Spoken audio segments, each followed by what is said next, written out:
Hola, apreciados hermanos. Como quedamos pendientes en la última clase relativo al segundo tema y que de alguna manera tenía que ver con una mirada hacia atrás sobre esos 65 años que han pasado luego de Vaticano II y ver hasta qué punto nosotros vamos a encontrar hoy por hoy en nuestras comunidades fortalezas y debilidades, luces y sombras. Vamos a tratar de ahondar un poco en cada una de ellas, por la importancia que tiene también en nuestro devenir como discípulos y apóstoles de nuestro Señor en este mundo, si se quiere, tan secularizado que tenemos hoy. Fíjense que nosotros podríamos decir que entre las fortalezas, que son muchas, nos encontramos en primer lugar las traducciones. Después de aquella traducción de la Biblia de Jerusalén, que hicieron luego de los descubrimientos de Qumran, tenemos valiosas traducciones hoy por hoy, hasta el punto que podemos constatar unas a otros, ver la calidad de cada uno de esos textos. Siempre es bueno tomar en cuenta que generalmente nuestras Biblias vienen con aprobación eclesiástica y quienes traducen los textos son gente conocedora de los idiomas bíblicos. Pero como todo, puede ocurrir que algunas personas sean mejores traductores que otros. Y por eso vemos algunas diferencias en las traducciones que de alguna u otra forma van a incidir un poco en la forma como nosotros asumimos al texto. Es importante también esa relación del texto y la fe con la vida, porque es evidente que la vida, no está ajena a lo que el texto dice. Es más, para nosotros viene a representar como un verdadero espejo en el que podemos vernos reflejados e incluso a veces sentirnos como esos personajes bíblicos que viven situaciones semejantes a las nuestras. También la amplia difusión, no solamente de los textos, sino también de subsidios que acompañan cada uno de los textos y que nos ayudan un poco a profundizar en los mismos. Por otra parte, los cambios importantes en la liturgia, el hecho de que haya un texto del Antiguo Testamento que dice relación con el Evangelio, la lectura de un salmo, y casi siempre alguna carta nos lleva un poco a profundizar más en esta perspectiva bíblica que evidentemente antes de Vaticano II nos alejaba un poco, dado que la mayor parte de las liturgias eran en latín. También se han abierto centros de formación, algunos académicos en las universidades, otros en las parroquias, pero lo importante es que ha nacido como una sed de conocer el texto. Hasta hace poco se decía que solamente los evangélicos leían la Biblia. Hoy por hoy el mundo católico está preñado de esa ansia de conocer esa palabra de Dios tan presente en nuestras vidas. La participación laical, por ende, antes podríamos decir, como lo dijo una vez un profesor, que los laicos eran personas que estaban esperando un cura que les dijera lo que tenían que hacer. Hoy por hoy somos sujetos no solamente de formación, sino también de discernimiento y de crítica constructiva, por supuesto. Aparte, la existencia del mes de la Biblia. Incluso aquí podríamos agregar el día o el domingo de la palabra de Dios, que, que bien señaló el Papa Francisco. La gran cantidad de documentos de la Iglesia, como la interpretación de la Biblia en la Iglesia de la Pontificia Comisión Bíblica, la existencia de conferencias episcopales para dar salida a las problemáticas locales, cosa que antiguamente, antes de Vaticano II, dependía directamente de Roma. Y conjuntamente con las conferencias episcopales, en el año 69 surgió la FEBIC, una organización, la Federación Bíblica Católica, en la que todas las conferencias episcopales son miembros por derecho y todas las escuelas bíblicas que quieran participar también pueden solicitar ser miembros también de la FEBIC. Lo que se busca de alguna manera es que no haya un lugarcito en el mundo que la palabra de Dios no esté presente. De hecho, en Latinoamérica, que es el continente o la sección de nuestra América que más miembros tiene en la FEBIC, le recomendamos que ingresen por internet para que se den cuenta la riqueza de lo que vino a representar la FEBIC para nuestra Iglesia Católica. También la lectura pastoral comunitaria y la lectio divina como canales de oración para nuestra gente. Del mismo modo, ¿verdad? Vamos a encontrar también una serie de hechos que pareciera que estuvieran en camino, dándose como proceso, pero que todavía no han cristalizado del todo. Y uno de esos es lo que conocemos como animación bíblica de la pastoral, por la sencilla razón de que hasta hace poco se decía, bueno, la pastoral de los enfermos, la pastoral de primera comunión, la pastoral de catequesis, ¿verdad? Y la Biblia quedaba como que si la pastoral bíblica era una cosa completamente como un ente aparte, particular, entre las pastorales de la iglesia. Hoy estamos perfectamente conscientes de que la Biblia tiene que permear y estar presente en todas las pastorales de la iglesia, porque es precisamente la palabra de Dios la que le da vida, ¿verdad? Eso pareciera que no se ha logrado del todo en todos los ámbitos, sobre todo por esa referencia explícita a la Sagrada Escritura. A veces pareciera que hiciéramos más uso del catecismo, que no es malo, por supuesto, pero la palabra de Dios, la Sagrada Escritura, tendría que estar en primer lugar. Eso, de alguna manera, puede permitir un acercamiento más vivencial a la palabra y esa relación entre Biblia y liturgia que se concreta con los cambios litúrgicos también no parece concretarse del todo. Hay personas que todavía dicen que si llegan después del Evangelio, que todavía la misa es válida. Eso de considerar que la Eucaristía tiene, en primer lugar, la mesa de la palabra y la mesa de la Eucaristía, y que ambas tienen la misma importancia, porque eso es lo que nos lleva precisamente a cristificar nuestra vida, a tratar de vivir como, como Cristo lo hubiera hecho, abrirnos al prójimo, tratar de perdonar, servicio. De algún modo, el camino señalado por nuestro Señor debería ser nuestro norte. Y por eso la Sagrada Escritura tendría que necesariamente ser la propuesta pastoral para la parroquia, y sin embargo, en algunos ámbitos uno pareciera que ese camino todavía está haciéndose y que va por la mitad. La importancia de formar ministros de la palabra, que recuerden que la palabra no se lee, la palabra se proclama.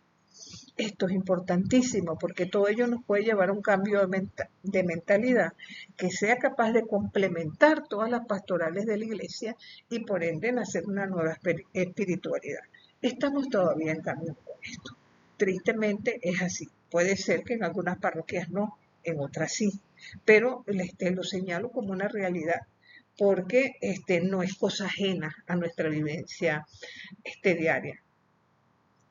Finalmente, podemos también entonces ubicarnos en el hecho de que hay todavía debilidades. En primer término, los textos, que son sumamente costosos, hasta una Biblia que antes uno conseguía en 5 bolívares, hoy no creo que uno consiga una Biblia en menos de 10 o 20 dólares.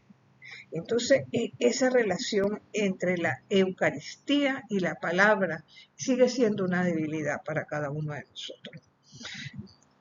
También la exégesis de la pastoral bíblica, porque pareciera que hubiera como una dicotomía entre los biblistas, los que estudian exégesis, y los pastoralistas, como que si fueran por distinto camino, ¿verdad?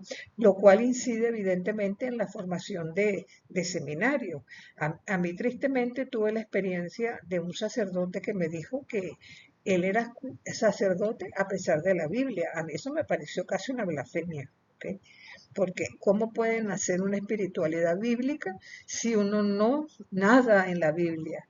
Entonces, al haber una espiritualidad bíblica, hay una espiritualidad sacerdotal también. Y afortunadamente tenemos una gran cantidad de sacerdotes jóvenes que están vivenciando eso en su totalidad. Es también la difusión de materiales. Sigue siendo una debilidad, pero hoy por hoy es por el costo. Recordemos que el mes de la Biblia llegaba a todas las diócesis, sin falta todos los años. De un tiempo para acá tiene que ser vía digital porque no hay dinero con que imprimir esos materiales. Entonces, eso hace que también a veces la formación sea parcial, porque a veces hasta pagar un cursito que sean $20, a veces el presupuesto familiar no está para eso. Entonces, y da a veces desconfianza también, porque dicen, caramba, pero ¿qué estamos haciendo en nuestra iglesia? Pareciera que estamos como en retroceso, ¿no? Y eso de que la pastoral bíblica sigue siendo una, entre tantas pastorales, eso pareciera ser la mayor debilidad. Y dicho esto, quisiera incursionar un poco en lo que es el camino de todos estos procesos en América Latina, porque es evidente que nosotros allí vamos a encontrar una serie de sombras. Y básicamente esas sombras se están dando porque en América fuimos el caldo de cultivo de Trento. Recordemos que nosotros nos evangelizan los españoles, y la reina Isabel la Católica y su esposo, y prácticamente en una época que había bastante, luego de Lutero y todo lo que vino a ser la reforma protestante, como una actitud apologética y de defensa de la fe católica, y eso evidentemente vino a incidir también en lo que fue nuestra formación, porque nosotros hemos sido herederos de dicha formación. Y ¿por qué afirmo yo esto? Porque fíjense que hasta Vaticano II era una sola traducción, la de la Vulgata. También porque la interpretación es exclusiva de la Iglesia. Nadie tiene que hacerlo por su cuenta. Castíguese al que lo haga. Eso es precisamente nuestra herencia. La Iglesia determina qué se imprime y qué no. No importa la editorial, incluso en algunos aspectos todavía hoy. Entonces, como la Sagrada Escritura no es de uso restringido, entonces nos encontramos ante diversas dificultades, porque tendríamos que preguntarnos, ¿verdad? Si en el hoy de América Latina estamos realmente haciendo una lectura que abarque a todo, o si seguimos haciendo una lectura en nuestras parcelas particulares, ¿verdad? Entonces, tendremos que ser sinceros ante esta realidad.